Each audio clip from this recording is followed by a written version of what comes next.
আসসালামু আলাইকুম। গত কয়েকদিন যাবৎ প্রচন্ড রোদ, তবে আমরা যে 2 দিন ধান কেটেছি সেই 2 দিন আলহামদুলিল্লাহ বেশ ভালোভাবেই বৃষ্টি নেমেছে।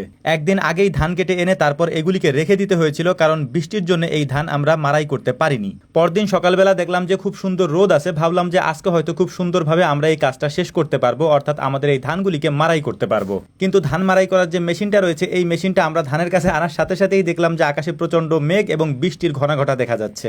তাই দেরি না করে খুব দ্রুতই আমরা ধান মারাই করার কাজটা শুরু করে দিয়েছি, যাতে করে শুকনো ধানগুলি আমরা এখান থেকে নিয়ে যেতে পারি। কিন্তু আমরা যতই প্ল্যান করি না কেন, একটা প্ল্যান তো আল্লাহ তাআলা আগে থেকেই করে রেখেছেন, আর সেটাই হবে আল্লাহ তাআলা যেটা করে রেখেছেন আগে থেকেই। আমাদের 2জন মেহমানও ছিলেন আমাদের সাথে, আমাদের ফরিদপুরের জনপ্রিয় 2জন কন্টেন্ট ক্রিয়েটর, একজন ইব্রাহিম ভাই আর একজন হচ্ছেন সোহাগ ভাই। তারাও আমাদেরকে আমাদের কাজে সাহায্য করতেছিলেন, যেহেতু বৃষ্টির খুব তাড়া দেখা যাচ্ছিল।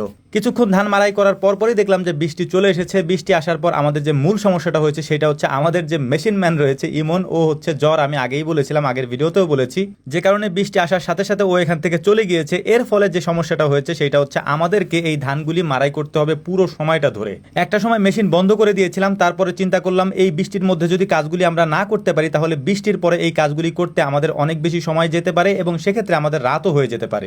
আজকে বৃষ্টি হওয়ার কারণে 2টা সমস্যা আমাদেরকে পড়তে হয়েছে, আর সেইটা হচ্ছে এই ধানগুলি আমরা আগের দিন এনে রেখেছিলাম ভিজা অবস্থায়, অর্থাৎ ওই দিনও বৃষ্টি ছিল, আজকেও বৃষ্টি হচ্ছে, যে কারণে এই খড়গুলি একেবারে ভিজে যাচ্ছিল। কিন্তু সমস্যা যখন শুরু হয় তখন সব দিক দিয়েই শুরু হয়। আমরা বৃষ্টির মধ্যে এই ধানগুলি মারাই করতেছিলাম, এরপরে দেখলাম যে হালকা করে বাতাস চলে এসেছে, অর্থাৎ হালকা বাতাস আস্তে আস্তে অনেক ভারী বাতাসে পরিণত হলো। আমরা যে ধানগুলি মারাই করতেছিলাম, এই যে খড়গুলি আছে এই খড়গুলি উড়ে এসে আমাদের ধানের উপরেই পড়তেছিল, যে কারণেই আমাদের কিছু সময় পর্যন্ত এই মারাই করা বন্ধ রাখতে হয়েছিল। একটা বিষয় আপনাদেরকে বলে রাখি, এর আগে আমরা ধান, কলাই এবং অন্যান্য কিছু মারাই করেছি, তবে মারাই করার সময় কিছু সময় আমরা করেছি এবং বাকিটা অন্যরা করেছে, কিন্তু এরকম একসাথে এত ধান আমার মারাই করা কখনোই হয় নাই। তো যাই হোক, আলহামদুলিল্লাহ, সমস্যা যেহেতু একটা হয়েছে সমাধানও করতে হবে, এই জন্যই হচ্ছে মূলত এই ধানগুলিকে মারাই করে আমাদেরকে এখান থেকে নিয়েও যেতে হবে, কারণ বৃষ্টি হচ্ছে, ধানও ভিজতেছে এবং ধানের পাশাপাশি আমাদের সব থেকে গুরুত্বপূর্ণ এবং দরকারি যেটা সেটা হচ্ছে আমাদের খড়গুলোও সুন্দর মতো ভিজতেছিল।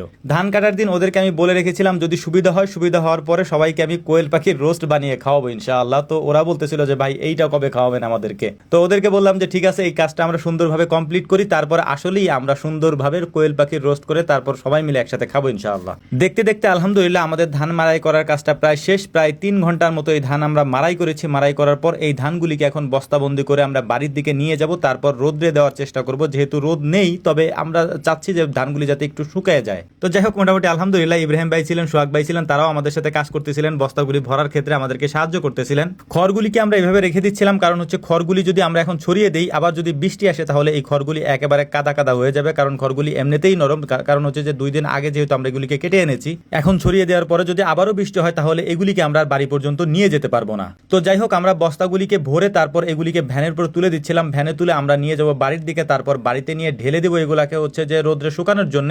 বস্তাগুলিকে সুন্দর করে ভরে ভ্যানে সাজিয়ে আমরা নিয়ে যাচ্ছিলাম আমাদের বাড়ির দিকে। তো ভাইয়েরা আমাদেরকে হেল্প করতেছিলেন, অনেক কষ্ট করেছেন ওনারা, তাই কোয়েল পাখির রোস্ট খাওয়ার দাওয়াত আমরা ওনাদেরকেও দিয়েছি, যাতে করে ওনারা আমাদের সাথে একসাথে কোয়েল পাখির রোস্ট খেয়ে তারপরে যান এখান থেকে ইনশাআল্লাহ। ধানগুলিকে ঢেলে রাখার পর আমরা দেখতেছিলাম যে আকাশে তখনও মেঘ ছিল, যে কারণে ধানগুলিকে আমরা ছড়িয়ে দিইনি। এই ধানগুলিকে আমরা রাত্রেবেলা ছড়িয়ে দিয়েছিলাম, যাতে করে পরের দিন পর্যন্ত এগুলি আস্তে আস্তে শুকিয়ে যায়। আল্লাহ তাআলার কাছে দোয়া করি, আল্লাহুম্মা সাইয়্যিবান নাফিয়ান, আল্লাহ তাআলা যেন উত্তম বৃষ্টি আমাদেরকে দান করেন। তো আপনারাও আমাদের জন্য দোয়া করবেন। আসসালামু আলাইকুম ওয়া রাহমাতুল্লাহ।